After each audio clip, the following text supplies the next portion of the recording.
Hi, I'm Emily. I'll be your storyteller today. Many of you use these stories to fall asleep. So before we begin, take a moment to like the video and subscribe.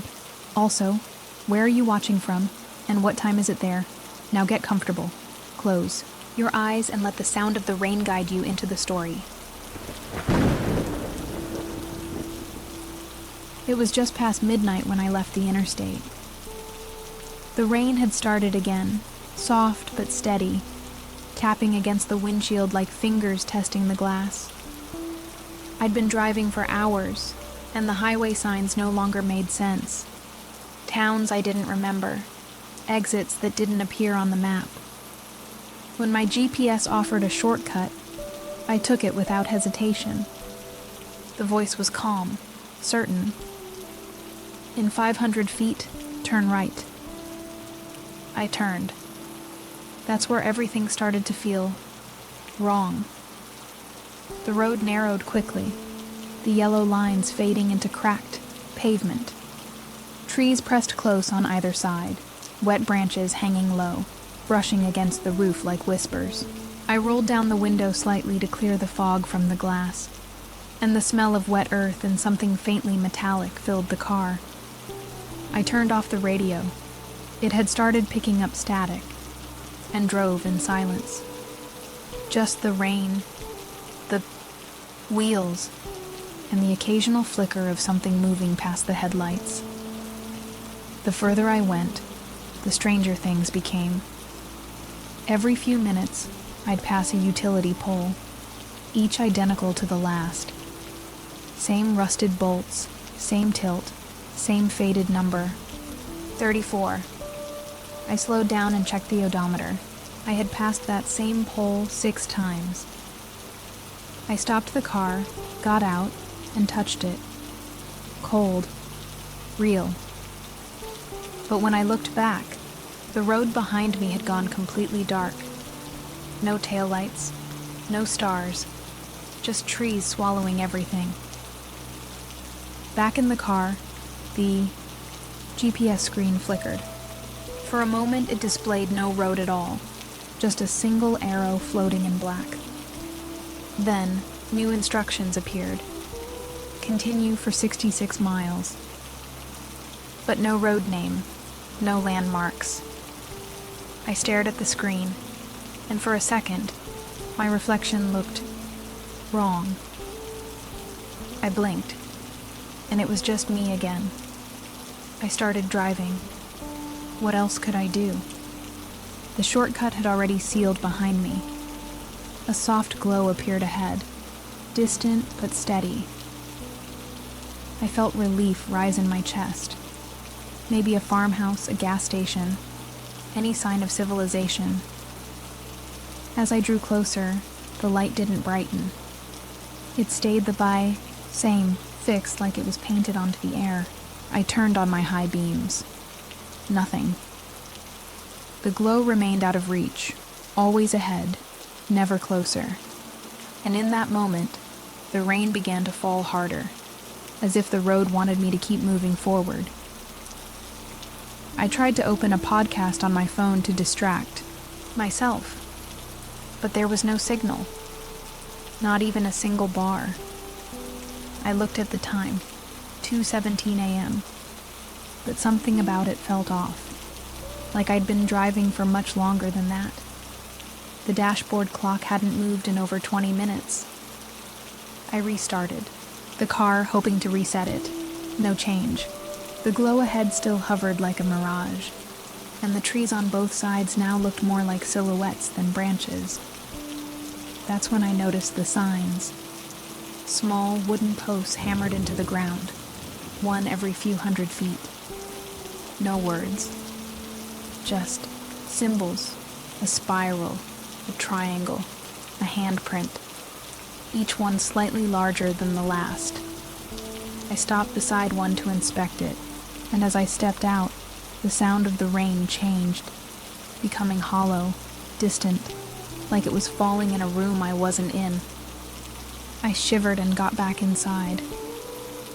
The car was warm, but I couldn't stop shaking. I drove slower now, watching the fog thicken ahead. It hugged the ground like mist from dry ice, moving in slow pulses across the asphalt. At one point, I thought I saw a figure in the fog. Just a flicker, tall and unmoving, right at the edge of the woods. I pressed the brakes. Nothing. I rolled down the window and called out. No answer. But just before I rolled the window up again, I swear I heard something breathing. A deer darted across the road, startling me. I swerved and barely kept the car on the pavement. My heart was racing. I pulled over to calm down, hands gripping the steering wheel until my knuckles turned white. Then I saw it. The same deer, just ahead, standing still in the middle of the road. Its head tilted, eyes wide, unmoving. I blinked, and it was gone. No sound, no movement. Like it had been erased, I looked at the rearview mirror. Behind me, the road was gone. Only trees. No sign of the pavement I just traveled. I turned. The car around out of instinct, heart pounding, but the wheels spun uselessly in place. Forward was the only way now. I faced the glow once more. It hadn't moved, but this time, I wasn't sure it was light. It pulsed slightly, like something breathing, and I finally realized I wasn't alone on this road. I kept driving, slower this time, every sense on edge. The trees seemed denser now, their branches arching overhead like ribs forming a tunnel. The glow ahead flickered once, faintly, as if acknowledging me. I tried to tell myself it was just fatigue, that the mind plays tricks in the dark. But a part of me, the quiet part that rarely speaks, whispered that something on this road was watching, not from the woods, from the road itself. Suddenly, the radio switched on by itself. No music, just a soft hum, low and rhythmic. At first, I thought it was static. Then I heard it. My name, spoken once, clear, calm. It came through. The speakers like it had always been playing. My hands trembled. I turned the knob to shut it off, but it stayed on. The voice repeated, "Turn around." I slammed the volume down. Silence returned instantly. The screen went black. Lights appeared in my side mirror. Headlights, far behind. I almost wept from relief. I slowed down and tried to wave them forward. But they didn't gain on me. They remained at the exact same distance, no matter how fast or slow I went. I watched them for miles, and they never blinked, never swerved. It was like they weren't following me, but pacing me, matching me. I turned my eyes to the road again. The glow was gone. Darkness swallowed the path ahead. My headlights only reached a few feet now, though nothing had changed mechanically. The trees pressed closer, as if the forest itself wanted me to stop. I considered pulling over, waiting for dawn, but I had the gut-deep feeling that dawn wouldn't come here. I took a slow breath and pressed forward. That's when I saw the sign, "Welcome to Greywater, population 0. I hadn't seen a fork, a turn, or a driveway. Just road. And now, a town. Buildings began to appear on either side, silent, abandoned, windows dark. No signs of life, just dim outlines and soaked wood. One store still had a neon sign flickering in the window. It read, "Open." I passed it slowly, half expecting someone to step into the light. But the place remained still. The headlights behind me had vanished. No trace of them. But when I glanced into the passenger seat, I felt the air shift. like someone had just sat down beside me. I didn't look. I couldn't. My hands locked on the wheel, eyes fixed forward, pretending nothing had changed. But I could feel it, weight on the seat, warmth, the subtle tension of another presence in the car. The smell in the cabin changed too. Not bad, not rotten, just old, like wet paper and dust sealed in a box for decades. My breath fogged the glass, but theirs didn't. Whoever, or whatever it wasn't breathing. I passed a diner with all the lights on, but no cars in the lot. A waitress stood behind the counter, unmoving, staring through the window as I drove by. I thought about stopping, asking for help. But something in me knew better. She wasn't watching the road. She was watching me. Her eyes didn't follow the car. They stayed locked with mine in the mirror until the building disappeared into the fog. The street, signs began to twist. Literally. Letters turned backward, arrows pointed both ways. One read, "Exit left" beneath it, painted in red. But not yet. I hit the brakes, shaken. Ahead, the road split around a toppled tree. The GPS offered no guidance. The shortcut had gone completely silent. I glanced at the passenger seat. Empty. Or maybe not. I still didn't look directly, but I felt something lean closer. A hand brushed my shoulder. Light, brief. I flinched and turned, heart in my throat. The seat was empty. I pulled over, jumped out into the rain, and paced beside the car, breathing hard. The silence out here was louder than the engine, louder than the storm. The town was behind me now, but the road ahead, it had no name, no lights, no direction, just darkness and the sound of something moving beneath the asphalt. I got back in the car and drove, slowly, carefully. With every mile, the trees grew taller, the air heavier. My phone flashed once, route recalculating. Then it shut off for good. No more shortcuts, no more signals. Just me, and whatever had joined me in the passenger seat. And as I passed another sign, blank, faded, nailed, upside down, I understood something. I hadn't taken the shortcut. The shortcut had taken me. The gaslight blinked on sometime after I left the town. I hadn't noticed until the engine sputtered briefly. The fuel gauge was nearly empty, though I'd filled it before the trip. The dashboard clock still showed 2:17 a.m. I'd driven what? Felt like hours since then, but time had frozen somewhere on that road. I scanned the dark ahead, and then I saw it. An old gas station glowing faintly beneath a crooked canopy. A single word above the roof. Fuel. I pulled in slowly, tires crunching over gravel that looked untouched for years. The pumps were ancient, round dials, metal handles, no card reader. A bell rang as I stepped out, but not from a sensor. This one was manual, strung on a piece of string above the door. The rain had eased into a mist now, clinging to everything. Inside the small building, a man stood behind the counter, motionless, staring at something I couldn't see.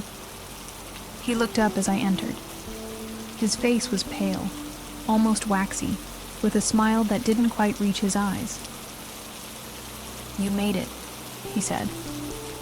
Not hello, not welcome, just that. I hesitated. "Do you have gas?" I asked. He nodded once, very slowly. Only if you need it. I glanced back at my car through the fogged glass. I do, I said. He didn't move. Then it'll fill itself, he said. Don't worry about the meter. Just let it run. I stepped back outside and lifted the pump handle. The nozzle slid into place too easily, as if the car had been waiting for it. The numbers on the dial spun silently, fast. I looked around. No other cars. No signs of recent activity. But something felt off, like I was being watched not from the station, but from the road behind me. The trees were still. The fog hovered low. I checked the fuel meter. It was already full. The pump hadn't stopped. It kept running, the dial now ticking backward. I pulled the nozzle out. It was dry. No smell of gas. Nothing dripped. My heart started racing. I walked quickly back into the station, but the man was gone. In his place, on the counter, sat a photo in a cracked frame. It showed someone standing at the pump outside. It was me. Same clothes, same car, same moment. And beneath the photo, a date I didn't recognize. October 14th, 1993. I picked up the frame, hands shaking. The photo was cold, the glass slightly damp. I flipped it over. Nothing written, just a faint smear of something dark. Ink, maybe. Or ash. I turned to call out, but the store was silent. The aisles were stocked, but all the labels were faded, some written in symbols I couldn't read. I opened a cooler.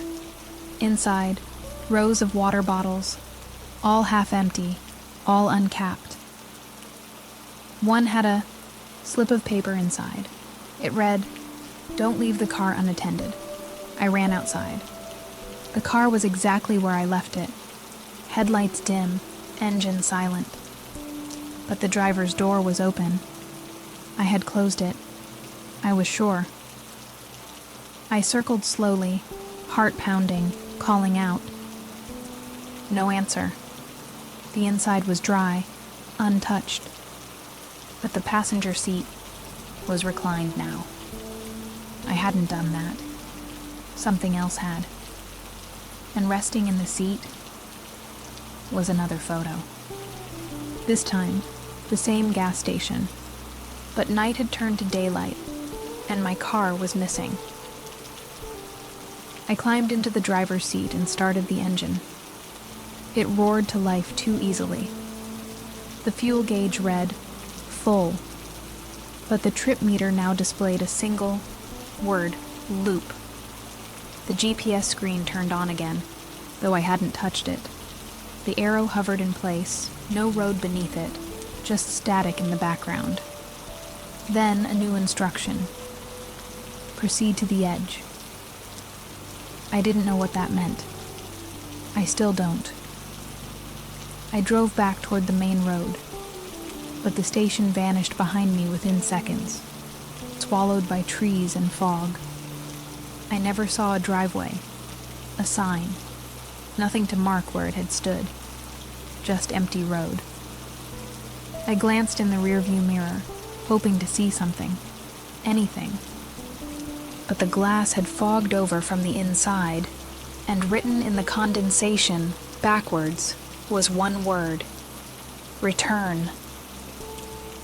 I wiped the mirror clean, but the word remained, etched into the glass now like it had always been there. The road ahead was straight, narrow, endlessly gray. I passed a streetlight, bent, humming faintly. Then another. Same shape, same bend, same sound. I passed it again, and again, 5 times in less than 10 minutes. I pulled over, stepped out, and looked around. There were 5 streetlights, all in a row, all the same. But there was no pole behind me. I walked slowly past the first light, counting them under my breath. 1, 2, 3. But when I looked back, there were still 5 ahead. No matter where I stood, I was always between the same 5. Each one buzzed with that same low insect-like hum, and the deeper I listened, the more I realized the sound wasn't electrical. It was a whisper, layered, distant, repeating the same word over and over: refuel. Even though the tank was full. Back in the car, I tried to retrace my route, hoping to break whatever loop I had entered. I made a U-turn. The GPS glitched violently, then blinked off. The moment I faced the other direction, the fog thickened until I couldn't see past the hood. Something brushed the side of the car. A low scrape. Not enough to scratch, just enough to be noticed. I called out, half pleading, half warning, but nothing answered. The whispering had stopped. Now, it was footsteps. They circled the car slowly, light and deliberate. Gravel crunching in measured rhythm. I locked the doors, heart pounding. My fingers hovered above the ignition, afraid to start it, afraid not to. The passenger seat groaned slightly, as if weight had returned to it. I couldn't. Look, I wouldn't. But the air shifted again, colder now, thick with the smell of gasoline and something older. Like rain on hot metal, burned and sour. I turned the key. The engine sputtered, then caught. The headlights flared to life, cutting through the fog for just a moment, revealing a figure standing in the road ahead. Not blocking me, waiting. Tall, wearing what looked like an old mechanic's jumpsuit. Head tilted. One hand raised in a wave that didn't move. The other rested at their side, holding a gas nozzle, dragging a trail of black liquid behind it. I blinked. The road was empty again. I drove around the spot where the figure had stood, refusing to slow down. I didn't check the mirrors. I didn't breathe. I just followed the yellow lines, hoping they would lead somewhere. The fog began to thin, but not lift. As I passed the final streetlight, the radio turned itself on once more. This time, just static. And then a voice. Not mine, not a stranger's, but the man from the gas station. He said one word. Next. The word echoed through the speakers. Soft, drawn out, like it was being whispered from inside the dashboard. Next. The radio cut to silence. I reached for the knob to turn it off, but before I could touch it, the entire dash flickered. For a split second, every light blinked red, and the screen displayed an unfamiliar symbol. A spiral coiled into a fuel gauge. Then everything returned to normal. As if the car had never reacted at all, I spotted another sign ahead, illuminated by my headlights. It stood at an angle, bent and rusted, with half the letters missing. What remained read, Sear Ice Station, next 1 mile. I slowed the car. Another gas station? Or the same one? I checked my fuel gauge again, still full, but the engine made a strange clicking sound now, like something was loose inside, or trying to get out. I passed the sign, expecting to see buildings, or a canopy up ahead. But there was nothing, just more trees, more road. Then, in the corner of my eye, A flicker. Movement. I turned and saw it again. The same figure from before, walking just off the roadside, dragging the nozzle behind them. Not hurrying, not chasing, just following. Their steps matched mine. Even when I sped up, they did too. Always just at the edge of my vision. Panic gripped me. I floored the accelerator. The road twisted hard without warning, and I nearly lost control. As I fought the wheel, I glanced at the rearview mirror and froze. The back seat was no longer empty. A pair of muddy boots rested on the floor. A gas receipt fluttered gently in the cup holder, and on the window a fresh handprint smeared across the glass. From the inside, I didn't stop again. Not for miles. Not until the trees began to thin and the fog lifted slightly. But even then, the whisper of fuel pumps and static clung to my thoughts. I never saw the gas station again. But every time I drive at night, the gauge ticks down faster than it should.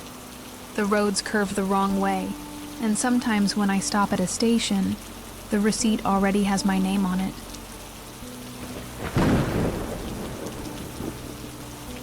The fog began to lift just past a crooked mile marker, revealing more of the road ahead than I'd seen in hours. The trees thinned slightly, their silhouettes sharper under the pale moonlight. My hands were cramping from gripping the wheel, and I hadn't seen another vehicle in what felt like days.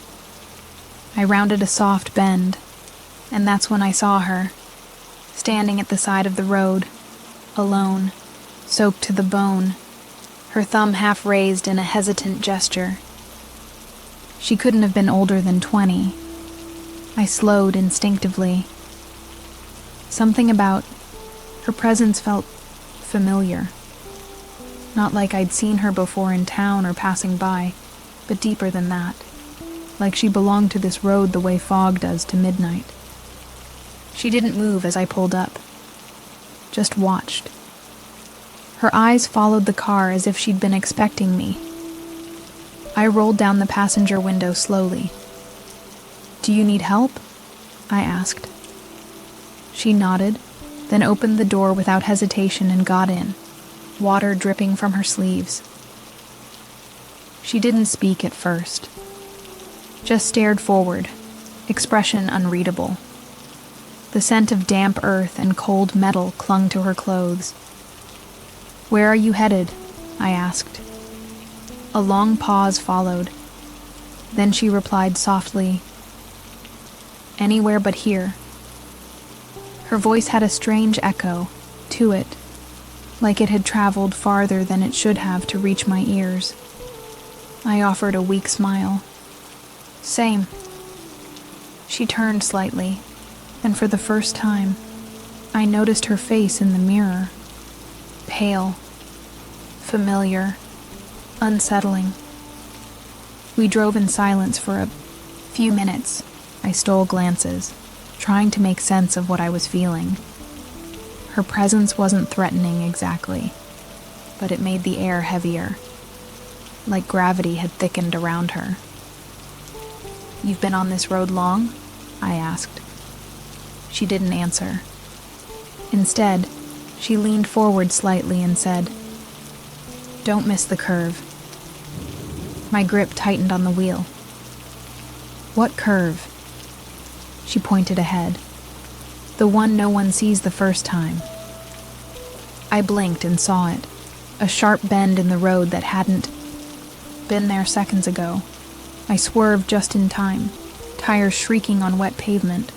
The car fishtailed, but I regained control. When I looked back at her, she was smiling faintly. "Most don't make it past that turn," she said. Her tone wasn't proud or relieved. It was practiced, like she'd said it before, many times, to others who had driven this same road, others who might not have been as lucky. I glanced at her again, heart still racing. She looked out the window now, one hand resting on the door handle, fingers tapping slowly. A rhythm I couldn't place, but that made my skin crawl. "What's your name?" I asked, trying to make the moment feel normal. She tilted her head slightly. "Does it matter?" I didn't respond. She turned to face me again and added, "You can call me what you called me last time." My mouth went dry. "Last time?" I echoed. She didn't elaborate, just stared ahead, the road reflecting faintly in her wide eyes. The rain returned, in a whisper, barely audible over the hum of the engine. The defroster fogged the windshield more than it cleared it. I reached to adjust it, and my fingers brushed something cold on the dash, an object I hadn't placed there. A photograph. Worn. Bent. In it, I stood beside the same girl now sitting next to me, smiling, arm around her shoulder. I had no memory of that moment. I pulled over immediately, heart pounding. The car idled beside an old metal guardrail, twisted and scorched at the edge. "What is this?" I asked, holding up the photo. She leaned closer to look. "Proof," she said simply, "that you never really leave this road. You just forget what brought you back." Her voice was flat, almost bored. I stared at the photo again. The background behind us was this very curve, this same guardrail. It was rusted the same way, dented the same way. I stepped out of the car, rain brushing my face like whispers, trying to catch my breath. The air smelled like ozone and burnt oil. I looked down the slope behind the guardrail and saw the wreckage of a car, half buried in wet brush. Same make, same model, same license plate. My knees buckled. I turned back to the girl, still seated, calmly, dry now, staring at me through the windshield. She mouthed the words, "You didn't make the turn." I staggered back to the car, opened the door, and climbed in without a word. The photograph was gone, the dashboard empty. The radio played a soft song I didn't recognize, but it sounded like something I should have. "What happens now?" I asked. She looked at me and smiled, gently, sadly. "Now you keep driving," she said, "until the road lets you go." I looked ahead. The curve was gone. Only darkness remained. We drove in silence. The road had changed, no longer winding but narrow and endless, with trees pressing in so tightly that the branches scratched the car's sides. I didn't recognize anything anymore. Not the landscape, not the music on the radio, not even my own reflection in the mirror. I tried to speak, but every word I rehearsed died on my tongue. The girl beside me didn't seem worried. She tapped her fingers again. Same rhythm, steady, deliberate. Each tap felt like a countdown. Eventually, she broke the silence. "You weren't supposed to remember," she said. Her voice had shifted, lower, quieter, as if speaking to herself. I turned toward her, but she kept her eyes on the road. "The crash wasn't your fault, but the choice to come back?" She looked at me then, and for a moment, her eyes weren't hers. They were mine. My breath caught. I faced the windshield, again, afraid to blink. The tapping had stopped. Up ahead, lights flickered through the trees. A rest stop, maybe, or another station. A small building appeared. Dark windows, a payphone, a vending machine with no light inside. As I slowed the car, she spoke again. I always get out here." "Why?" I asked. She opened the door slowly. "Because this is where you always let me." I reached out to stop her, but she paused and looked back. "You'll see me again. You always do." Then she stepped out and vanished into the fog. I waited. Minutes passed. The trees didn't move. No sounds except the engine and the rain ticking against the roof. I climbed out, walked to the payphone, lifted the receiver. A dial tone buzzed faintly. I hesitated, then dialed my own number. It rang once. Then a voice picked up. My voice. "Don't stop. Not yet." Click. The line went dead. I turned back to the car. The passenger door was closed again. A folded piece of paper lay on the seat. I picked it up with trembling fingers. One sentence, handwritten in red ink. "You survived the turn. That doesn't mean you're safe." I looked out across the road. The curve was gone. But something else waited ahead, shifting in the fog, too far to see clearly. I got back in the car, started the engine, and drove. Because stopping no longer felt like an option. As I drove, the mist began to pulse, expanding and contracting like breath across the asphalt. The trees disappeared entirely now, leaving only a tunnel of fog and the two faint lines of the road, guiding me forward. The folded paper trembled slightly in my hand, though there was no breeze. I placed it in the glove box, and when I closed it, I noticed something strange. The passenger seatbelt was buckled. I hadn't done that. Not after she left. The air grew colder, the kind of chill that settles inside your bones instead of your skin. The windshield began to fog, but only on the passenger side. I wiped it once, but the condensation returned instantly, almost defiantly. I stared ahead, refusing to acknowledge what that meant. And then, softly, almost apologetically, a voice came from the empty seat. "Wrong turn." It was her voice, not angry, not haunting, just tired. I slammed the brakes. The car skidded slightly, but came to a stop in the center of the lane. I was breathing hard now, knuckles white on the wheel. The fog thickened around the hood. I leaned forward to see through it, and saw something up ahead. A wooden cross, crooked and weather-worn, barely illuminated by the headlights. A small pile of flowers rested at its base. A photograph was pinned to it. It was me, standing beside the girl. I stepped out of the car, legs trembling. The cross was real. The flowers were fresh. I reached for the photo, but the moment my fingers touched it, the image changed. My face blurred, then vanished. Only she remained, staring out from the picture, expression unreadable. A name had been carved beneath the cross. Not mine, but hers. And the date?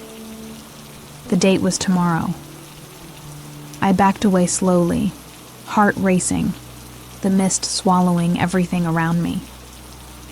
I returned to the car and drove without thought, headlights barely piercing the dark.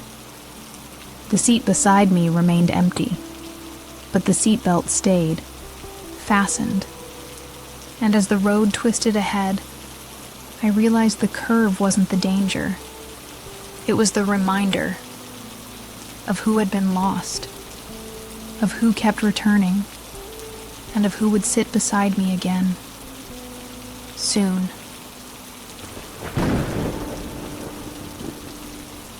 The rain returned as a steady curtain, soft enough to hear my own breathing, loud enough to blur the road. I drove with both hands tight on the wheel, eyes fixed ahead, afraid to blink too long. The girl was gone again, maybe for good, but something in the air had changed. It was heavier now, like the road itself had thickened. That's when I saw it. A mile marker on the side of the road, freshly painted black, the number 066 stenciled in white. I barely registered it until a second one appeared, 065, then 064. They stood in perfect intervals, each identical to the last.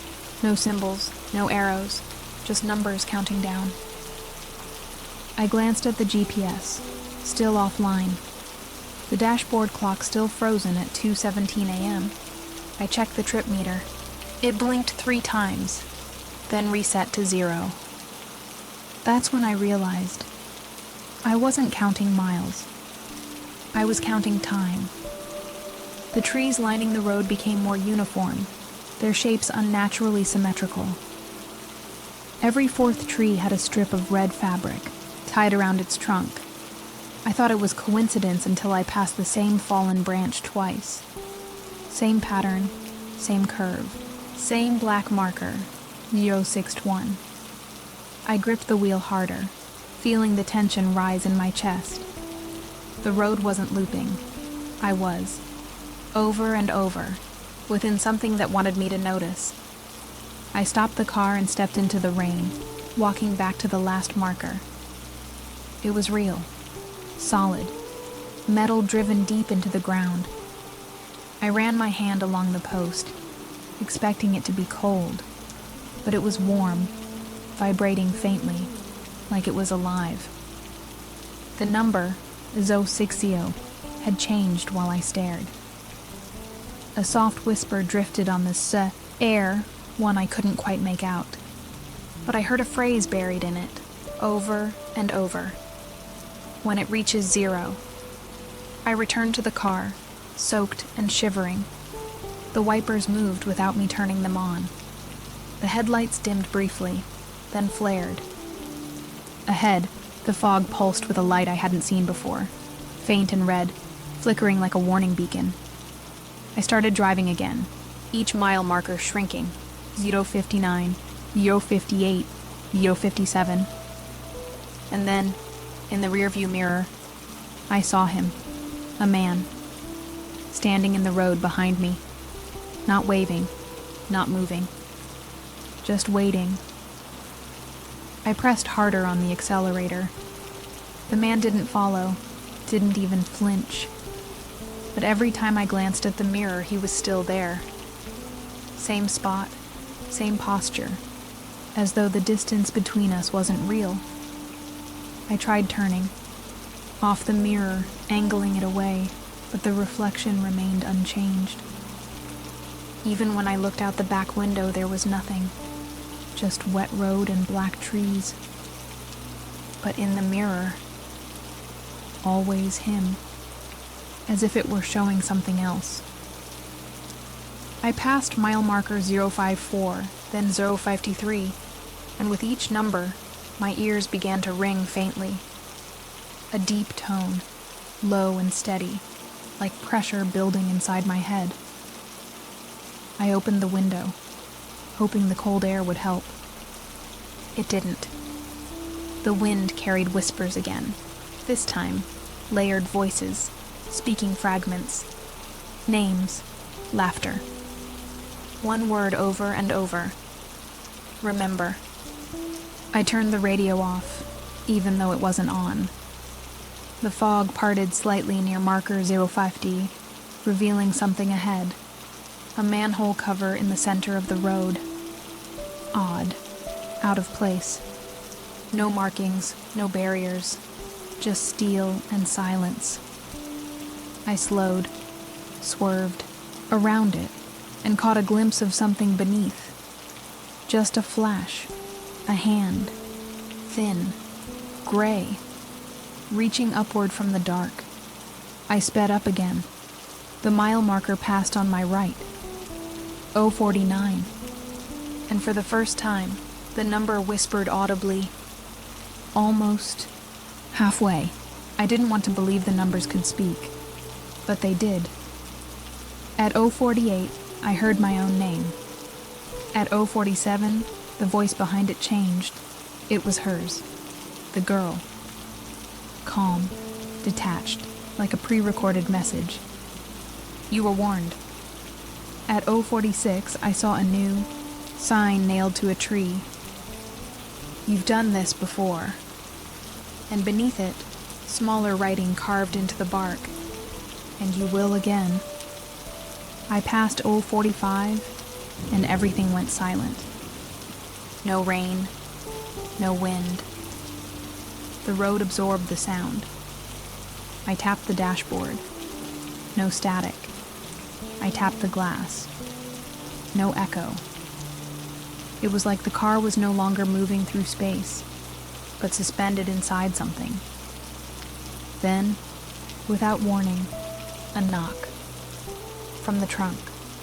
Just once. Firm. Measured. Then nothing. I didn't stop. I didn't speak. I just kept driving, the wheel trembling under my grip. Every instinct screamed at me to check the trunk, but I couldn't bring myself to slow down. I passed marker 044, then 043. Another knock, softer this time, like knuckles brushing the inside of the metal. I turned the music on to drown it out, but every station was the same. Not static, not music, just my own voice, recorded, repeating a phrase. Keep going, you're almost there. At 0:42, the fog thinned enough for the moonlight to pierce through, and I saw something in the road ahead. A circle, drawn in white chalk. Symbols inside it I couldn't recognize, but that felt wrong. Like something older than language. I swerved to avoid it. And as I passed, the tires skidded briefly. When I looked in the mirror, it was gone. Erased. But something had changed. The trunk door was slightly open. I pulled over, engine idling, hands numb. I stepped out into the cold and walked slowly to the back of the car. The rain had stopped. No sound, no wind, just my footsteps and my breath. I reached for the trunk. It opened on its own. Inside, a single black mile marker post, shorter than the others, freshly painted. The number etched in white, 000. It hadn't been there before. It shouldn't have fit. But it did. I touched it. It was warm, like the ones on the roadside. Beneath it, a scrap of fabric. A shirt. Mine. The exact one I was wearing. Folded. Clean. Dry. My hands began to shake. I backed away, heart hammering. The forest around me no longer looked natural. The trees leaned toward the road, their branches angled down like arms, pointing. Not in warning, in invitation. I slammed the trunk and ran back to the driver's seat, locking the doors. The moment I turned the key, the radio clicked on. A familiar voice, mine again. You reached the end last time too. I stared at the mile marker just ahead. 0:42. The number hadn't changed. I had driven in circles. But the road had not stayed the same. I kept driving. I didn't know what else to do. The car moved, the engine hummed, but it felt like the road was pulling me now. Not guiding, not offering direction, but claiming. I passed marker 041, then 040. The countdown resumed. The trees began to blur at the edges, like smeared charcoal drawings. The lane markers on the asphalt twisted, spiraled, then straightened again. My vision pulsed at the edges, and I realized I hadn't blinked in minutes. At 39, I saw him again. The Man. This time he was closer, standing directly beside the marker. As I passed, his head turned slowly to follow me. No face, just skin stretched where features should be. He raised one arm and pointed back, not at the road, but at me. My stomach turned. I gripped the wheel harder.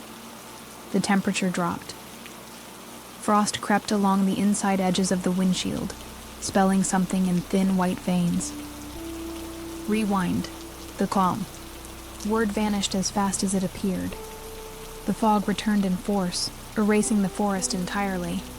Now it was just me, the car, and the markers.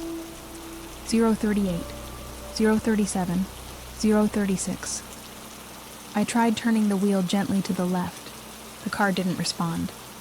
I turned right. Nothing. It was no longer steering. It was delivering me. The glove box rattled suddenly. I opened it. Inside was a small cassette tape.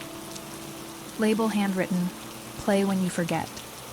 I didn't have a player, but the tape vibrated softly in my hand, warm, like the markers. As I held it, something shifted. My memories warped.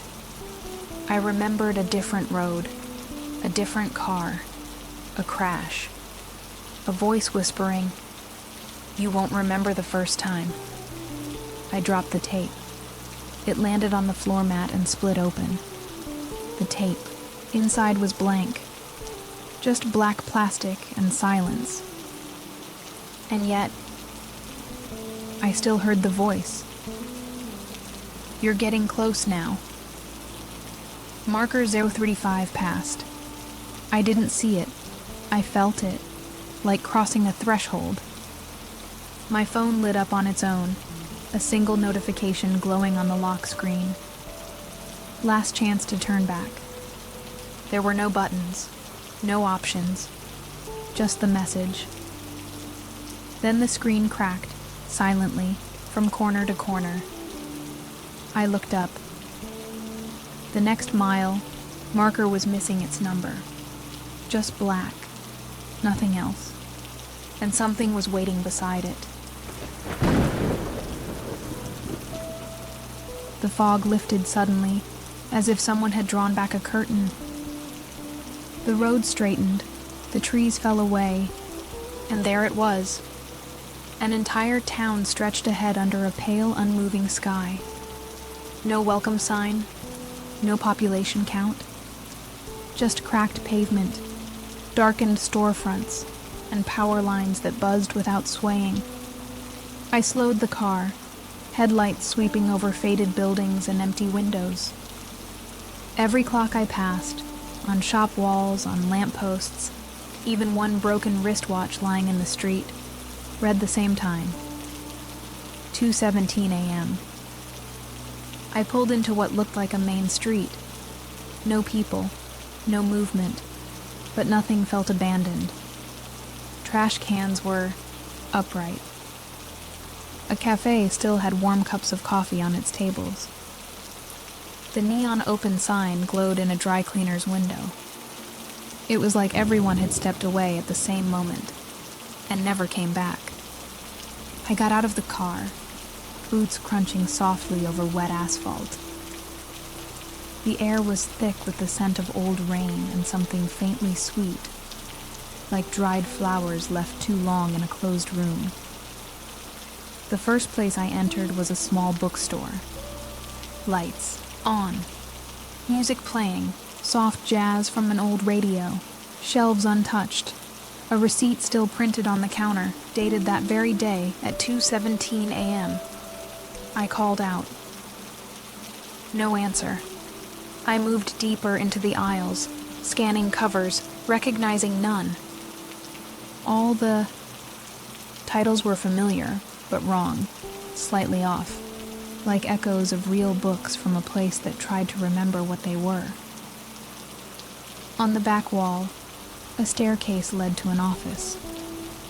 I climbed slowly, the wood creaking beneath me in perfect rhythm, like steps I'd taken before. The door at the top, was cracked open. Inside, a desk with scattered papers and a framed photo. I picked it up. It was me, standing in front of this very bookstore, arm around someone I didn't know. The street behind us looked exactly the same. Same light, same car, same sky, same time. A shadow moved behind me. I spun, heart pounding. Nothing there. But when I looked down the stairs, I saw the front door of the store closing slowly, as if someone had just walked out. I rushed down, but the street was empty. I returned to the car, photo still in hand, and froze. The passenger side window had fogged up from the inside, and drawn into the condensation, with a fingertip, were 3 words. Stay this time. I wiped the glass clean, heart pounding, but the letters wouldn't disappear. They remained etched, in the moisture like they belonged there, like they'd always been there. I opened the door, checking the seat, the floor, the dash. Empty, cold, still. But the air smelled faintly of perfume, something floral and old-fashioned, like roses pressed between pages. I hadn't smelled it since the girl disappeared, or maybe since the crash I barely remembered. I couldn't tell anymore what was past and what was still happening. I drove slowly through the streets. Every intersection had a flickering yellow light. Every sidewalk was clean. Storefront mannequins stared from behind glass like they knew I was there. The streets bent subtly inward, as if the town had been built to keep people inside. I passed. A church with doors wide open. A bell tower stood above it, still and silent. Yet the shadow it cast moved, longer than it should have been, and bending in the wrong direction. At the corner near what might have been City Hall, I saw a notice board, under plastic glass. Old bulletins curled at the edges. One poster stood out, Community Vigil, in memory of those we forget. There were dozens of photos pinned to it, blurry, water-damaged, some missing faces entirely. My eyes scanned them quickly, and then I saw mine. Dead center, a candid shot. Me at a table laughing. I don't remember when it was taken. I don't think it ever was. I backed away from the board, nearly stumbling into the street. My breath came faster now. I got in the car and turned the ignition. The radio turned on by itself. This time it wasn't static. It was a recording. My voice again. If you're hearing this, you stayed too long. A pause. There's still a way out, but it's not on the map. The recording ended, and the stereo went silent. The screen read, Recording 7. Repeat? I looked up. At the edge of town, just beyond a long row of dark houses, a road appeared that hadn't been there before. No sign. No paint. Just damp pavement winding into the trees. I put the car in drive, but the wheels resisted, as if something in the town didn't want me to leave. In the rearview mirror, I saw a movement. Not a person. A crowd. Standing in silence. All facing me. All still. All waiting. They didn't move. They didn't speak. Just a line of figures standing in the street, blocking every path behind me. Their faces were indistinct, like old photographs left in the rain. Some held umbrellas that didn't open. Others had hands clasped in front of them like mourners. I watched through the mirror as one stepped forward, head tilted slightly, arm raised, not to wave, but to point. Not at me, not at the town, but at the road I hadn't taken yet. I turned back toward the windshield. The side road still shimmered faintly under the streetlights, like it had just rained. Trees bent over it in unnatural arches, and fog coiled around its entrance like steam rising from a breath. I pressed the gas. The car hesitated, then jerked forward. I didn't look in the mirror again. I didn't want to know if they followed.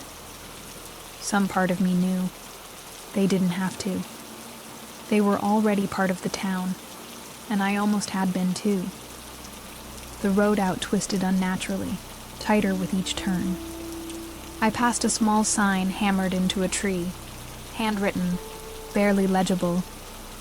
One way out. If you forget, you start again. The same floral scent from before filled the cabin again.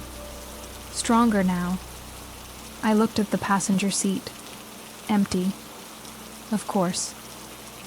But the seatbelt was fastened again. I reached over to unbuckle it, and my hand passed through ice-cold air. Like something had just been there, or still was. The dashboard flickered. For a second, every light lit up red, then black. The headlights dimmed. The fog outside swallowed. The road. I couldn't see more than a few feet ahead, but I couldn't stop driving. Not here. Not now. I passed a small shack, half collapsed, with a single word painted on its side in bold black letters. Stay. It looked recent, wet, fresh, like someone had painted it just minutes ago. I gripped the wheel tighter and pressed forward. The road finally began to widen, flattening as the fog lifted slightly. The trees spread apart, and in the distance, I saw something impossible. A road sign. A real one. Metal, reflective. It read, "Leaving Greywater. Come again soon." But the back of the sign, in red spray paint, carried one final message. You never left. The sign disappeared in the rear view as I passed it, swallowed by fog and memory. The road ahead was dark again, narrowed by trees that leaned inward, their branches intertwining like fingers trying to keep something in. I turned on the high beams, but the light only reached a few feet before being absorbed into the black. The asphalt grew rougher beneath the tires, bumping like gravel, or bone. A soft scraping sound started from beneath the car, metal on metal, rhythmic and deliberate. I pulled over quickly, heart in my throat. Stepping out into the wet silence, I crouched to look under the car. Nothing. No damage. No loose parts. But on the pavement, beneath the passenger door, a trail of wet footprints led from the woods to the car. Small, bare, still glistening. I followed them with my eyes, and they ended right at the door. I looked up. The passenger seatbelt hung open again. Unbuckled, I got back inside, locking the doors without thinking. The radio turned itself on with a soft click. A man's voice, calm and slow, spoke a single sentence. Time resets differently here. Then it stopped. The silence afterward felt too deep, too still. I opened the glove box, looking for anything. Maps, documents, something to remind me I was still real. Inside, I found a motel key, rusted and cold. Room number 217, same as the clocks. I placed the key on the dashboard and stared at it.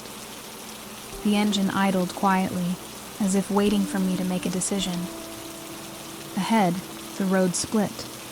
One lane curved. Left, freshly paved and faintly lit. The other veered right, unmarked, swallowed in shadow. No signs, no instructions, just fog and the faint hum of distant static. I reached for the wheel, and I heard her voice again. Only one of them leads forward. I turned right. The fog thickened. The trees returned. And just before the car disappeared into the black, the clock on the dash flickered once. It changed from 2:17 a.m. to 2:16 a.m. And I realized, too late. The town hadn't let me go. It had rewound me. The road narrowed again, this time barely wide enough for one car. Trees pressed in tightly on both sides, their branches arching overhead to form a hollow tunnel. The air grew heavier with each mile, saturated with mist and something sharper, like motor oil and wet earth. I turned on my high beams, but they only bounced off the fog, blinding me. I turned them off again. That's when I saw it. Two faint shapes in the distance. Not headlights, just reflections. I slowed, unsure of what I was seeing. A vehicle, maybe, or something else entirely. But the shapes grew clearer, not by brightness, but by contrast. A car, black, old, moving in rhythm with mine. No lights. No sound. Just a pair of dull, glassy eyes, its windshield catching what little moonlight remained. I pulled over to let it pass. It didn't. It stopped when I stopped. I turned off the engine. It did the same. I waited. Nothing happened. No door opened. No window rolled down. The road behind it remained swallowed in shadow. I opened my door slowly, stepping out into the wet gravel. The silence was thick, too thick.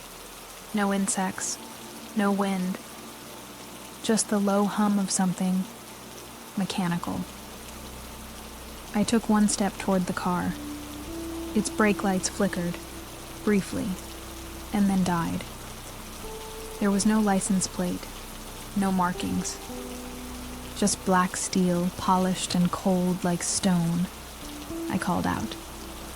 "Are you okay?" No response. I tried again, louder. Still nothing. I took one more step, and the engine flared to life. The car didn't move, but I could feel it watching me, if such a thing were possible. Then the passenger window rolled down, slow and smooth. Inside, darkness. No driver, no sound, no movement. Just a leather seat and the faint outline of something resting on it. Something shaped like a human head. But wrong. I backed away, heart hammering. As I reached for my door, the radio inside my car turned on by itself.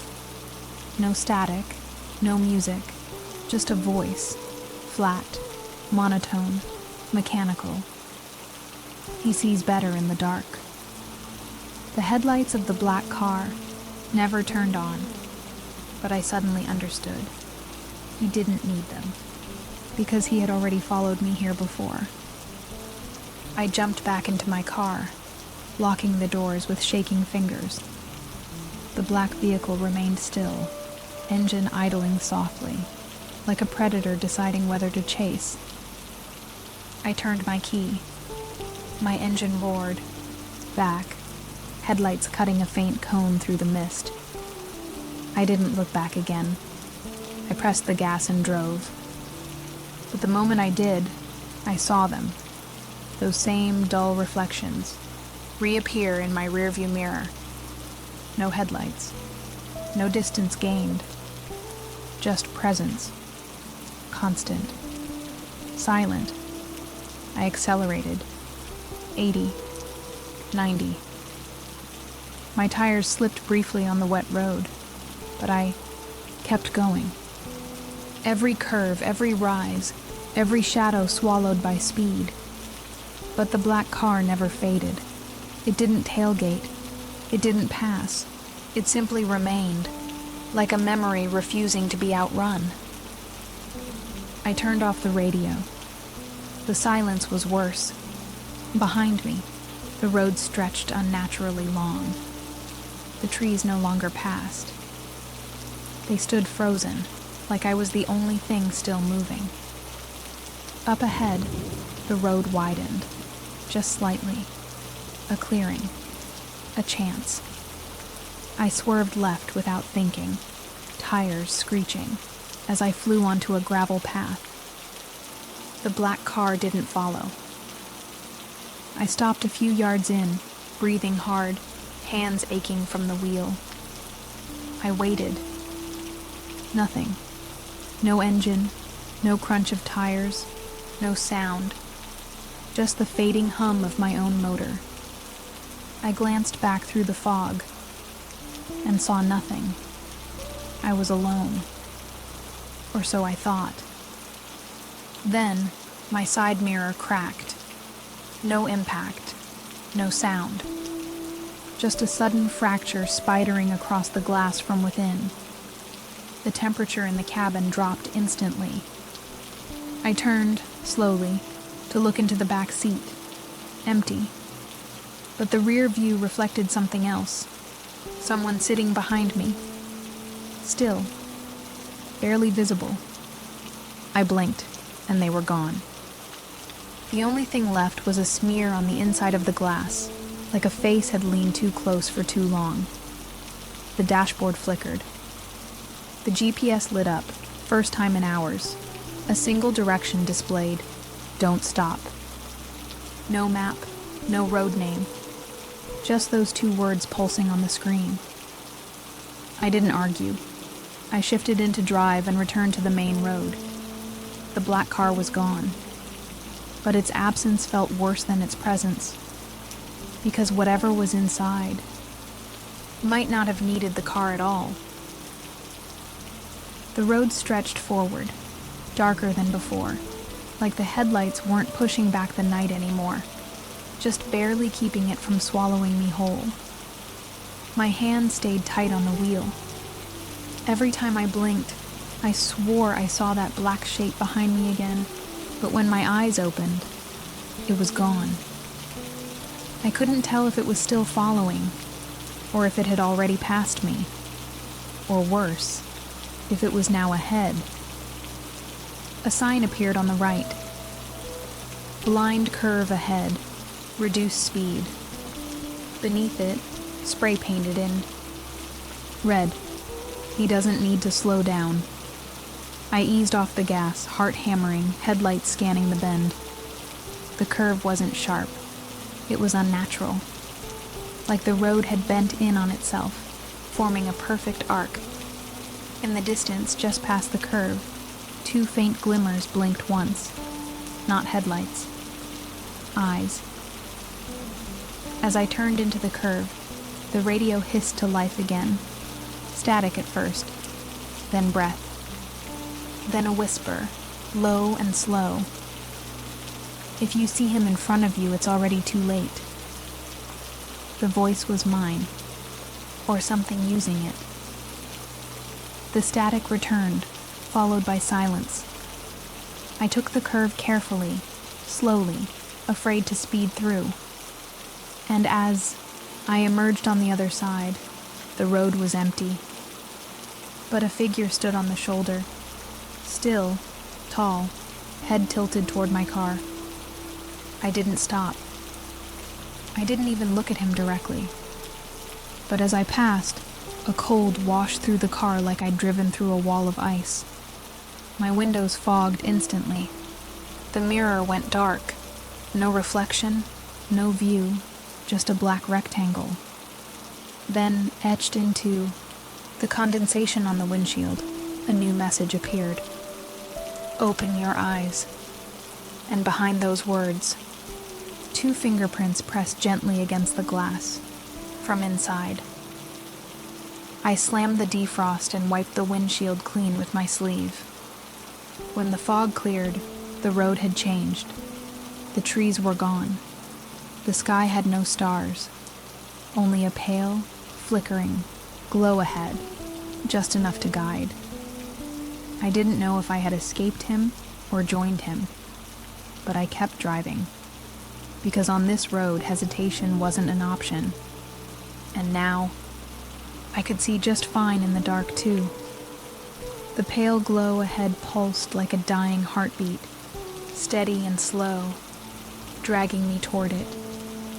There were no lines on the road anymore, no markers, just cracked asphalt stretching endlessly, flanked by fields of tall grass swaying without wind. I couldn't shake the feeling that I wasn't on Earth anymore. Not really. The landscape had that painted stillness, the kind that exists only in memories or dreams. Everything moved like it already knew where I was going.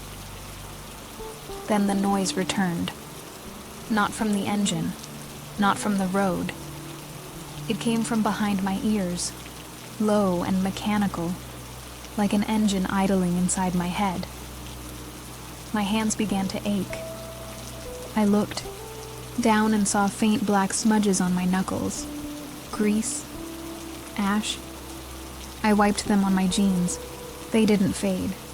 The mirror flickered to life again, only for a moment, showing the black car behind me once more. This time, it had no wheels. It floated above the road, shadow where its windows should be, smoke curling from the seams like breath. And seated, inside, barely visible, was a second version of me. Still. Eyes closed, head tilted back. Asleep or dead, I couldn't tell. I blinked, and the mirror went dark again. A new message scrawled itself into the frost at the edge of the glass. He drives better than you. I gripped the wheel tighter, knuckles white, and accelerated. The glow ahead shifted into a form. Another sign. A rusted billboard with peeling paint. Thank you for visiting. Underneath, written in sharp black strokes like fresh tar. But he never left. The car began to slow. Even though my foot pressed harder, my reflection flickered in the window beside me. It smiled without my face moving. The engine died. Lights out. Road gone. I sat in silence, heart thundering. Then, softly, the hum resumed. Headlights appeared in front of me, not behind. A vehicle idled at the end of the road, identical to mine. No driver, doors open, waiting. I stepped out, uncertain, but something in me already knew. This was the exit, or the entrance, and I was just one more version of him, trying to remember which. The fog thickened so suddenly that I had to stop the car. My headlights were useless, swallowed by gray, reflecting only my own fear back at me. I sat there for minutes, engine idling, hands on the wheel, listening to the sound of nothing. Then, faintly, I saw it through the haze. A neon sign flickering red and blue, letters barely holding together. Lakeview Motel. But there was no lake, only the road, and whatever I had brought with me. I rolled slowly into the lot. It was almost too quiet. The gravel didn't crunch. The tires didn't protest. The motel had 8 rooms, all lined in, a single row. One light was on. Room 3. The office was dark. The vacancy sign blinked, even though no other cars were present. I stepped out, fog curling around my ankles like it had weight. A bell rang above the office door as I entered, though I hadn't touched anything. Inside, the air was stale and warm. A fan spun lazily overhead. On the counter sat an old ledger, opened to a blank page. A single key rested beside it. Room 3. I didn't sign anything. I didn't speak. I just picked up the key. That's when the phone on the wall rang once, sharply. I turned to it, but it didn't ring again. A note was taped just below. "You're already checked in." I stepped back into the fog, key in hand. Room 3's door was slightly ajar. As I approached, the porch light flickered once, then stayed steady. Inside, the room was familiar. A suitcase in the corner. My suitcase. Same one from the trunk of my car, only I hadn't opened it since I left. Clothes laid out on the bed, folded exactly how I would fold them.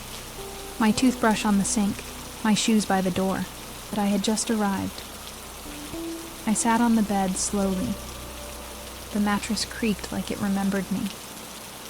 The clock on the nightstand blinked 2:17 a.m. I tried turning it off. It wouldn't stop. Just blinked, over and over. I looked into the mirror above the dresser and felt my breath catch. My reflection was already sitting, waiting, staring back before I had even raised my head. I stood up. The reflection didn't. I backed away from the mirror, heart thudding in my chest. The reflection still sat on the bed, staring straight ahead, unmoving. Then, slowly, it lifted one hand and pointed at the nightstand. I turned toward it and saw something I hadn't noticed before. A folded slip of paper resting beside the blinking clock. I reached for it with trembling fingers. 5 words were scrawled in uneven handwriting. "Don't sleep in this room." I looked back at the mirror. The reflection was gone. The bed behind me was empty again. The room felt colder, tighter. I opened the closet door.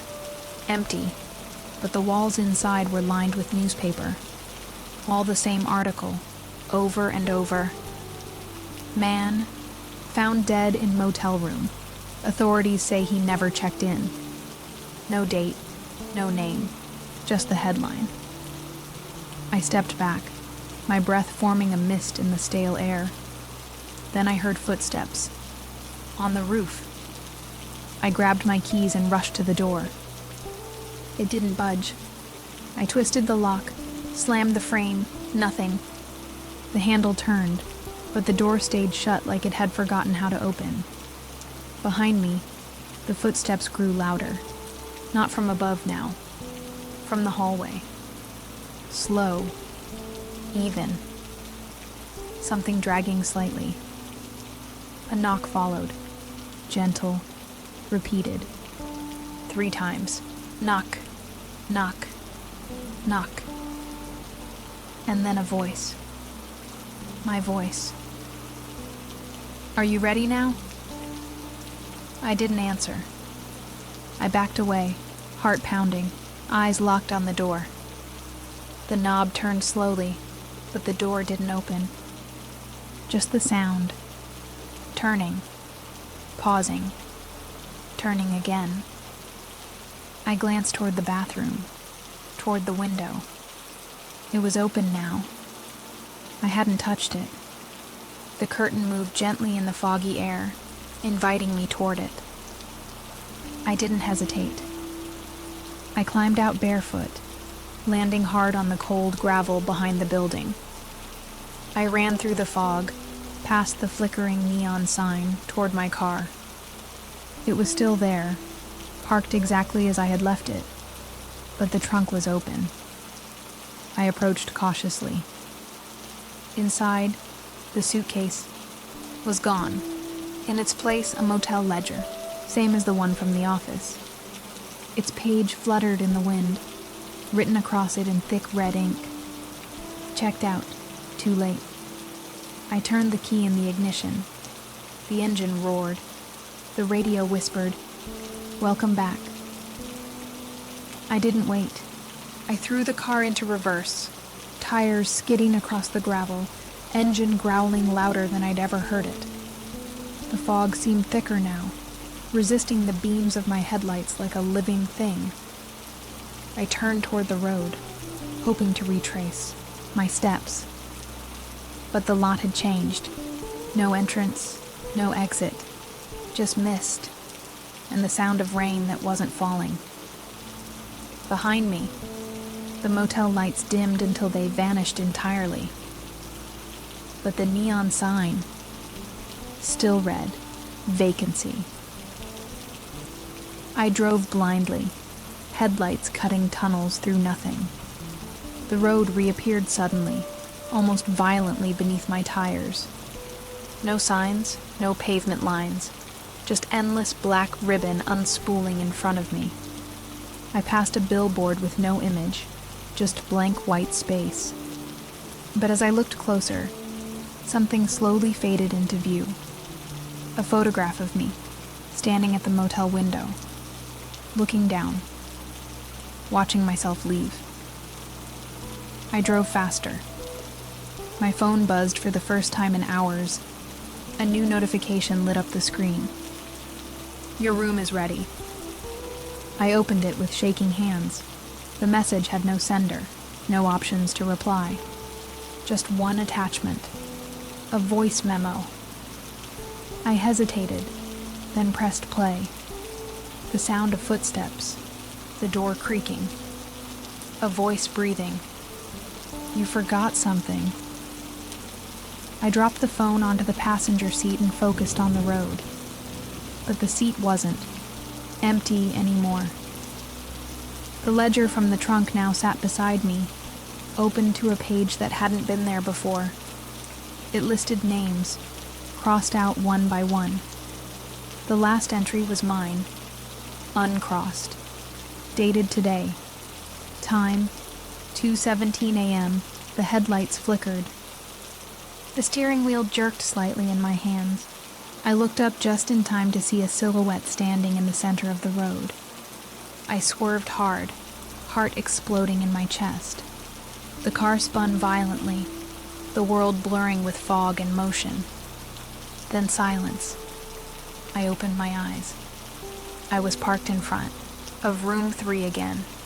Engine off, door open, and the key was back in my hand. I stared at the key in my palm, heart pounding. It was cold, heavier than before, as if soaked in something old. I stepped out of the car, gravel silent beneath my feet. The motel stood exactly as I'd left it, dim, quiet, eternal. But now, every room had its light on. Every window glowed faintly yellow. Curtains fluttered even though the air was still. And in each one, I saw a silhouette. Different heights, different shapes.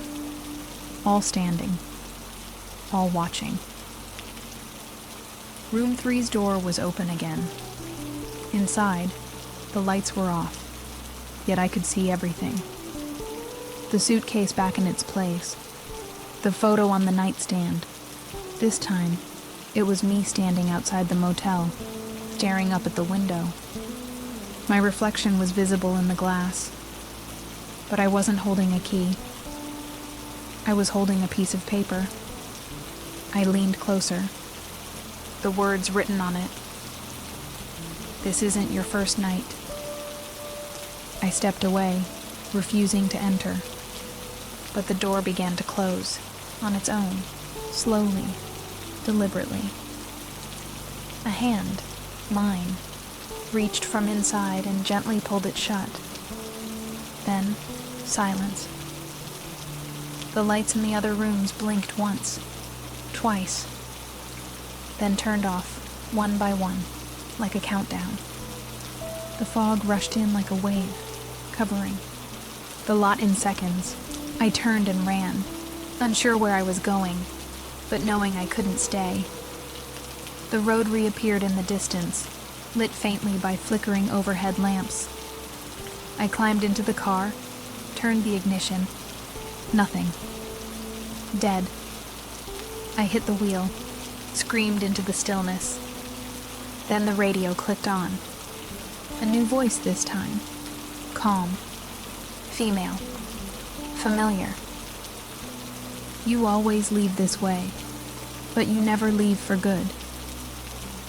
The headlights flared to life. The engine followed. The road was open again, but the motel was gone. I drove until the fog broke apart like smoke. Stars returned to the sky. Trees gave way to open land. But in the rearview mirror, the neon still blinked. Lakeview Motel, vacancy.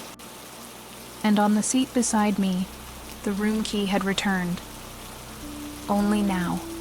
It read room 4, and the time on the dash, 2:17 a.m. Again. The fog thinned as I drove, giving way to stretches of cracked pavement and open fields.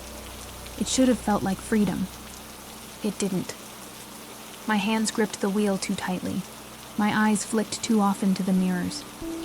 Every so often, the radio would click on, off, on again without me touching it. Static filled the silence, but behind it, something pulsed. A rhythm, like breath, like speech. Then a voice broke through, soft and familiar. It was mine, narrating my every thought. At first, I thought it was a recording, something the road had picked up from me earlier, like an echo trapped in metal and wire. But the voice kept going, speaking things I hadn't yet thought. He wonders if this is another loop. He thinks about turning back. He remembers the girl, the motel, the crash. I turned off the radio. The voice continued, not from the speakers, from inside the car. A sign appeared ahead, half lit by a leaning floodlight. WX17, 107.1 FM, next right. Below it, hand-painted in red, "You've been listening all along." I felt my stomach turn. I didn't remember ever tuning to 107.1, but the number felt familiar. Too familiar. I turned the knob. Static gave way to my voice again. He's about to make the turn. I pulled off the road and followed a gravel path that curved into a wooded hill. At the top, a squat building stood, its antennae piercing the sky, blinking red. The parking lot was empty except for one car, mine, identical in every way. I walked toward it, heart pounding, and glanced inside. No one in the driver's seat, but the passenger side held a tape recorder. Still running. Still recording. The front door of the station creaked open as I approached. Inside, dim red light soaked the hallway, and faint music, my music, drifted from deeper within. The walls were lined with cassette tapes, all unlabeled. I stepped past a cracked mirror that didn't reflect me, only the room behind me, and someone standing in it. I spun around. No one. But the door behind me had shut, and the tape in the recorder clicked to a stop. I moved deeper into the building, passing doors with fogged glass and peeling signs. Archives, recording, editing. The music faded into silence. All I could hear now was my own breathing, and another pair of footsteps, out of sync with mine by a fraction of a second. I froze. The sound stopped too. I took another step. It echoed twice. I turned sharply. Nothing behind me. But the air smelled like static, like something had just left the room. The broadcasting room stood at the end of the hall, its door slightly ajar.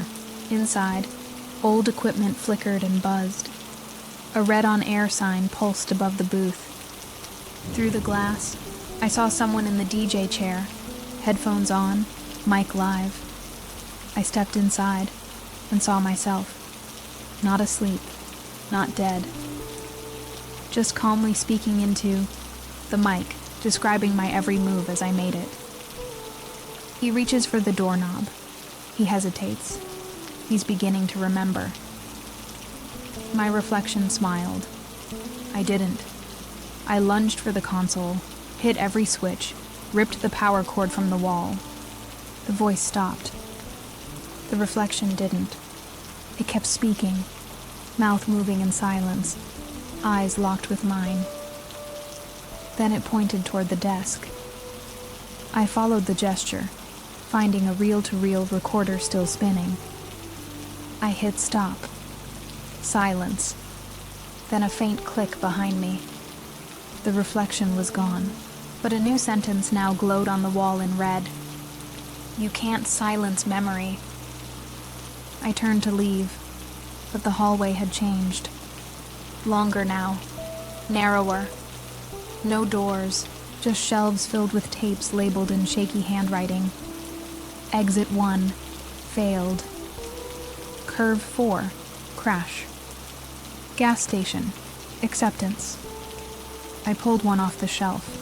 My name was written on it, no date, no timestamp. I opened the case, but it was empty. The label inside simply read, "Recording in progress." I ran back toward the exit. The door didn't open. The console lights blinked wildly, every speaker bursting with layered recordings. Me, the girl, the gas station man, the motel voice, all repeating fragments in unison. You've always been here. You chose the road. Say it out, loud. I covered my ears, but the voice inside my head kept going, and it wasn't mine anymore. I dropped to my knees in the narrow corridor, surrounded by the chorus of my own memories, twisted, distorted, looping endlessly. The fluorescent light above me flickered in sync with the rhythm of the voices. I shut my eyes, but that only made the sound clearer. One voice, steady and calm, rose above the others. It was mine, but older, worn down. You're not listening to a broadcast. You're remembering it. And suddenly, the station didn't feel like a building. It felt like a mind.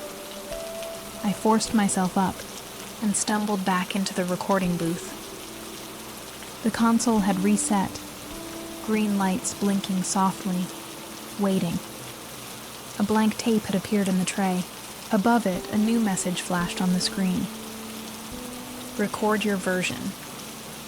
I hesitated, sat down, put on the headphones. My hands moved before I gave them permission. I pressed record. The red light came on, and without thinking, I began to speak. Not to the mic, but to myself. I remember the motel, I said. The girl on the curve. The man without headlights. The words spilled out like they'd been waiting. I took the shortcut. I didn't mean to, but I took it. My voice trembled. And now I don't know if I'm recording this to get out or to help the next one find their way in. I stopped, waited. The tape kept spinning. The console didn't respond. I tried to eject it. It didn't stop, because I wasn't finished. I leaned back in the chair, exhausted, and stared through the glass into the dark hall. A figure now stood there, not threatening, just waiting, wearing my jacket, my shoes, but not me. They raised their hand, and in it was a tape labeled simply, "Exit." I looked down. My hand held the same one. At some point, the recording had stopped. I stood slowly, walked to the hallway, and followed the figure without words. They led me to a door I hadn't seen before. one marked only by static crawling across its surface like television snow. No knob, just a slot. I placed the tape inside. The static stopped. The door opened. And behind it, the road. Same as before. Same as always. And the radio whispering. Now playing. You. I stepped outside and felt the air change immediately. Less fog, more weight. The trees swayed gently, but there was no wind. The sky above was blank, not cloudy, not clear. Just silent. My car sat where I left it, but something about it had shifted. A crack in the windshield that hadn't been there. The license plate now read WXN17, the same as the station. I climbed in, gripping the wheel like it might vanish. The engine started with a whisper. The radio turned on automatically. No buttons lit up. No station showed. But my voice played again. This time slower. Tired. You'll drive for a while. You'll forget some things. You'll remember others. But the road will keep going. That's what it does. The signal crackled, then repeated the same phrase in reverse. I didn't understand, but something in my bones did. I shifted into drive. The trees opened up. A long, straight stretch ahead. A new mile marker appeared. Black, cracked. Its number rusted away. I passed it slowly, afraid to look back. The sky flickered once, like a dying bulb. The car's clock reset. 2:17 a.m. I should have been afraid. Instead, I felt calm. Not peace, but surrender, as if the broadcast had done its job. I wasn't supposed to understand it, just carry it, like every other driver before me. As I drove, a voice emerged beneath the sound of the tires on wet pavement. Not the radio, not memory, someone real, in the back seat. She whispered, "Did you record it?" I didn't answer, but she already knew. She leaned forward, close to my ear, and whispered, "Good. Now they'll hear it too." Ahead, the road curved into mist again. The station behind me blinked once, then went dark. I kept driving, headlights cutting a path that would vanish the moment I passed. I didn't know where I was going anymore. Maybe I never did. But somewhere, in some quiet motel room, someone just turned on a radio, and my voice began to play. Again. The road had been straight for so long that I forgot curves even existed. Then, without warning, it forked. One path veering left, bathed in soft yellow light. The other plunging right into darkness so deep, it looked like a tear in the world. There were no signs, no arrows, no indication of where either road led. The GPS remained dead. The radio was silent. I stopped the car in the middle, engine humming quietly, headlights split between both fates. I stepped out into the cold air. The silence was complete. Even the forest held its breath. I walked toward the left path, warm breeze, the scent of something sweet, maybe lilac or memory. The pavement was smooth, untouched, as if no car had ever driven on it. I turned toward the right. The darkness there wasn't just absence of light. It was thick, textured.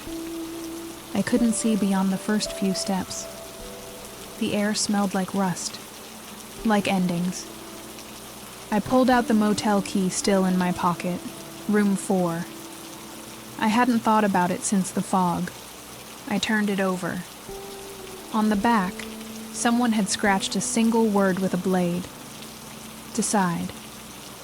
The sky above me flickered, not lightning, just correction. Like the simulation was realigning itself around my hesitation. I looked back down the middle. The road had changed. There was no longer a center. The car had shifted, now parked, to the right.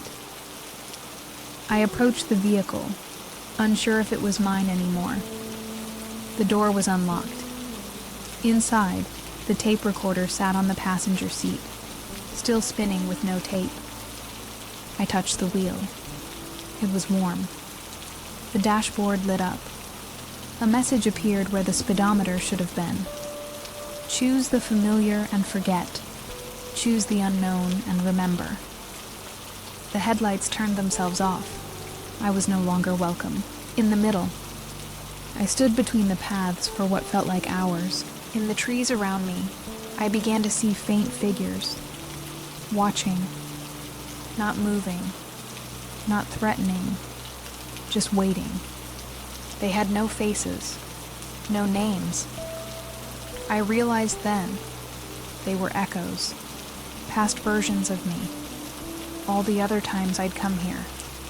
All the other times I'd chosen. Maybe I had picked left. Maybe I had picked right. But I was always brought back to the fork. I got back into the car without knowing why. My hands moved on instinct, sliding the key into the ignition. The engine didn't roar. It hummed softly, like it was thinking. The dashboard flickered once more, then went blank. I looked at the steering wheel, then at both roads ahead. A new sound emerged from the speakers. No voice, no music. Just the slow ticking of a clock. Steady, relentless. Like it was counting down something only the road understood. I turned the wheel slowly to the left. The yellow glow ahead seemed peaceful, promising. But the second I touched the accelerator, the ticking grew louder. The windshield began to fog from the inside. A message wrote itself across the glass. Comfort is a loop. I braked, heart racing.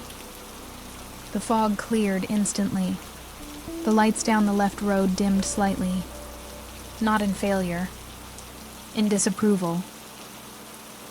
I turned the wheel right, toward the dark. Nothing changed. No warning, no ticking. Just silence. The car didn't resist. The fog around that path swirled gently, as if giving permission. As I pressed forward, the headlights flickered, once, then stayed solid. The trees seemed farther apart here, though I couldn't see them. The road ahead wasn't black. It was empty, as though nothing had ever traveled here, not even light. A sign appeared briefly on the side of the road, carved into a broken slab of concrete. This is not escape. This is memory. My knuckles tightened around the wheel. The road felt rougher now, textured like old tape, lines and ridges, as if I were driving over a story being recorded beneath my tires. I turned off the headlights. The world didn't go black. It stayed the same. The darkness was no longer outside. It was part of the road. From the back seat, a whisper reached my ear. You picked right this time. I didn't turn around. I couldn't. I knew the voice. It was hers. But she was gone. Or maybe she had never left. Maybe she was only ever real at the fork. A checkpoint. A reflection. The rearview mirror showed nothing behind me. Just static, where the road should have been. Ahead, the road began to curve, and something waited at the bend. The curve wasn't sharp, but it felt deliberate, like a hand guiding me somewhere I wasn't meant to see. As I followed it, the air grew heavier, denser, pressing against the car like a wave trying to push me back. The radio switched on again, but there was no sound, just a low vibration. Beneath it, I heard breathing. Not mine. It was steady, patient, and close. The passenger seat creaked. I glanced over. Empty, but something pressed against the door's fabric, like a weight without form. The side mirror was covered in condensation from the inside. A single word scrawled across it. Almost. I reached out to wipe it away, but hesitated. The instant I moved, a shape flashed through the window. Only for a second. Like a figure walking alongside the car, matching my speed. Barefoot. No face. The pavement began to change. Faint symbols etched into the surface every few meters. Spirals. Hands. A key. A mirror. They passed beneath the tires too fast to make sense of. But my brain tried to understand anyway. Tried to read them like a language I had once spoken but forgotten. My ears popped. The pressure shifted. Then, up ahead, I saw it. A structure rising out of the dark. A sign above it. Memory. Checkpoint. The building looked like a toll booth, but older, cracked, covered in ivy. As I approached, red lights scanned the windshield. The car stopped on its own.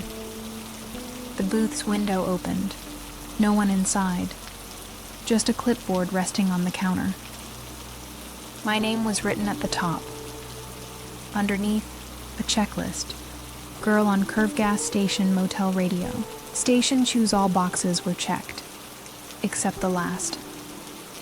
Remember, I reached for the pen. It moved before I touched it, drawing a shaky line across the final box.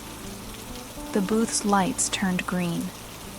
The road ahead lit up, revealing a bridge suspended. In nothing, no rails, no supports, no end in sight. Only fog, only dark, only forward. The mirror flickered once more. My reflection whispered, "Now you can see what's waiting." And I drove. The bridge groaned beneath the tires like it hadn't held weight in years. No sky above, no ground below. Just a pale horizon stretched infinitely forward, trembling slightly like an old tape looping. The railing was gone. The fog rose in slow spirals, brushing the windows as if trying to see inside. I kept driving, eyes fixed straight ahead. I didn't dare stop. I didn't dare blink. Behind me, the checkpoint vanished. The road had erased it, as if I had never chosen at all. Halfway across the bridge, the dashboard lit up again. A new symbol appeared. An hourglass. It turned itself over every 10 seconds. I watched it 3 times before the windshield darkened, black fog creeping in from the edges. A voice rose from the radio. Hers again. "You're crossing into what you left behind." Then, in my own voice, layered on top, "But you brought it with you." The hourglass stopped spinning. Ahead, a figure stood in the center of the bridge. Motionless. Familiar. As I slowed, I saw it was me. Older, thinner, eyes hollow. He raised one hand, holding a key. The same motel key. But this one said room. 0. I rolled down the window, expecting him to speak. He didn't. He just placed the key on the hood and dissolved into ash. The key remained, burning cold against the metal, etched into it. Final room. I picked it up with shaking fingers and looked ahead. The road began to descend. Slowly, the car followed without my touch. The fog changed color, no longer gray, but deep blue, almost oceanic. And from below, I heard something I hadn't heard in hours. Laughter, Not cruel, not mocking, just distant, childlike. A memory I had never lived, but somehow missed. The road leveled out. The bridge ended. The hourglass vanished. Ahead stood a single door, freestanding in the middle of the road, glowing faintly. I stopped the car and stepped into the silence. No wind, no trees, just that door, and the key in my hand. I took a breath. Behind me, the road dissolved into mist. In front of me, the door waited. And somewhere inside, the final version of the story was still being written. The door stood alone in the center of the road, frame worn and wood peeling, but somehow glowing from within. There were no hinges, no knob, only the motel key in my hand, still etched with room 0, still cold despite the warmth around me. I approached, slowly, footsteps echoing louder than they should have. The moment I touched the key to the surface, the door creaked open, not forward or back, but inward, like it was folding reality. On the other side was no room, no motel, just the interior of my car, exactly as I had left it. Engine off, windows fogged, passenger door slightly ajar. I stepped through the door and into the driver's seat without blinking. The key was gone. The door, too. All that remained was the vehicle, parked on a road that didn't exist on any map. A road surrounded by silence so complete, it felt like the world was holding its breath for me. I looked into the rearview mirror. Nothing behind me. No fog. No road. Only blackness. But the passenger seat was no longer empty. A figure sat there, unmoving. I didn't look directly at it. I couldn't. I only saw it in reflections. Mirror, window, the faint outline cast in the glass of the dashboard. Still. Present. Familiar. I asked quietly, "Have you been here the whole time?" And the figure nodded. Once. I turned the ignition. The engine started with a low hum.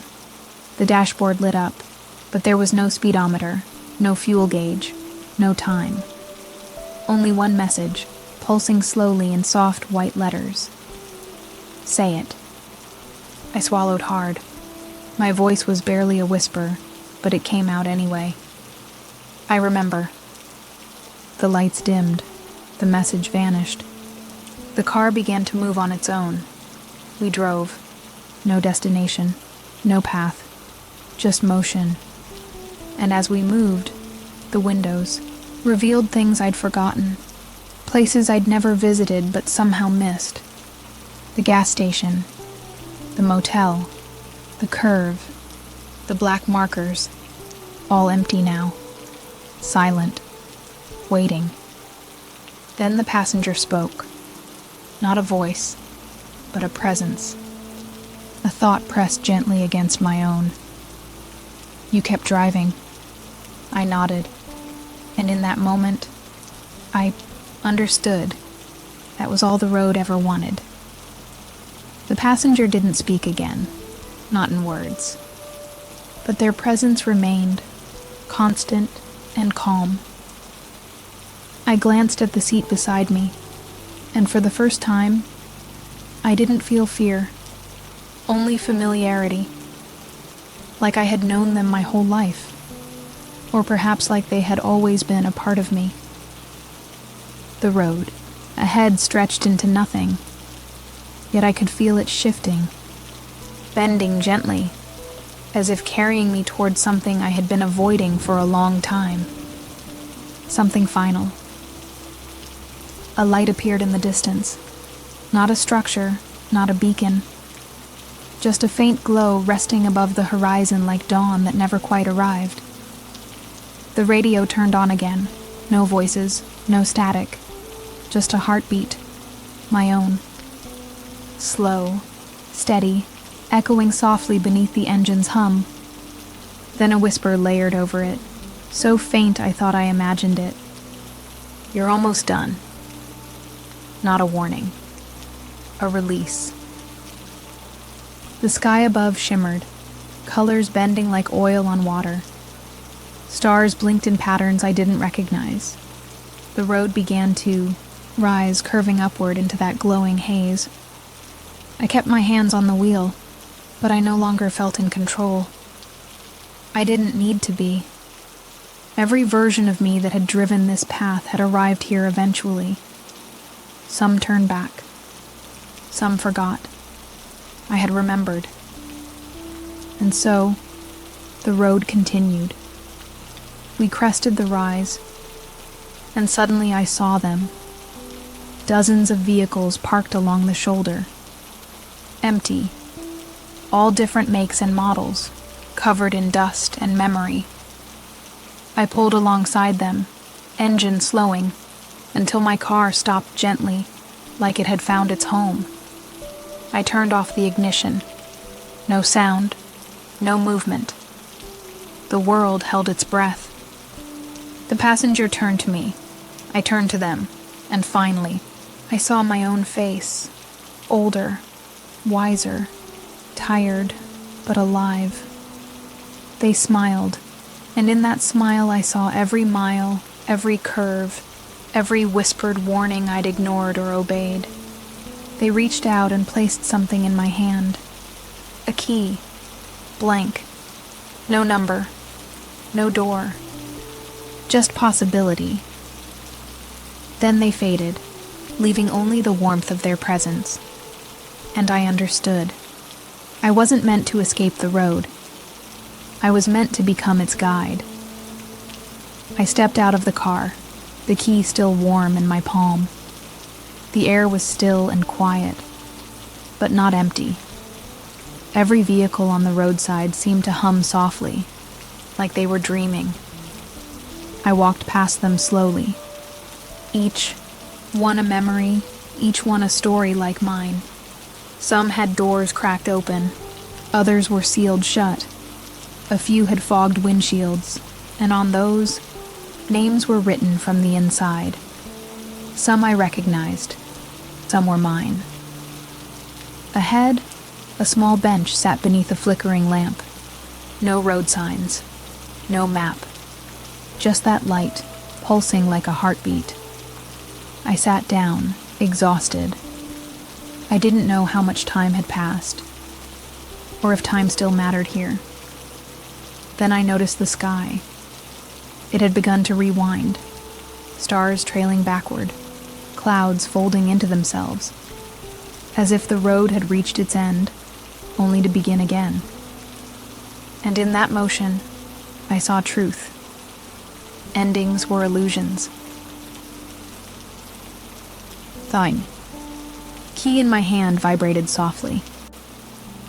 I turned it over and over, and each time I did, the metal changed.